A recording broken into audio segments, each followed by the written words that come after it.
बीते 20-25 सालों से हम सुनते आए हैं कि भारत में वंशवाद की राजनीति होती है। नेता का बेटा, बहू, दामाद या भतीजा सबको टिकट मिल जाती है, सबको कुर्सी भी मिल जाती है।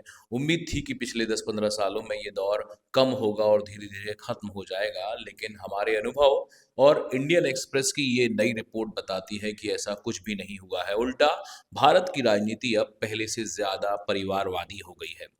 इस रिपोर्ट को देखिए तो पता चलता है कि देश के 5,294 विधायक, सांसद और विधान परिषद के सदस्यों में से 1,174 नेता ऐसे हैं जो किसी न किसी राजनीतिक परिवार से आते हैं, यानी हर 5 में से 1 नेता अभी भी वंशवादी है। इस समय सबसे ताकतवर पार्टी बीजेपी के 2,078 विधायकों में से 19%, कांग्रेस के 857 विधायकों में से 33% और बिहार की आरजेडी में 42% तक जो लोग हैं, विधायक हैं, वो परिवारों से आते हैं, राजनीतिक परिवारों से आते हैं। 149 परिवार ऐसे हैं जिनके 1 नहीं 2 या 3 सदस्य तक अलग-अलग सदनों में बैठे हुए हैं। पिता मंत्री है, बेटा सांसद है, बहू विधायक है और कई जगह तो पूरा परिवार ही सत्ता में है। कहने को भारत लोकतंत्र है, पर असल में ये रिपोर्ट बताती है कि जनमत से ज़्यादा अब जन्म तय करता है राजनीति का रास्ता।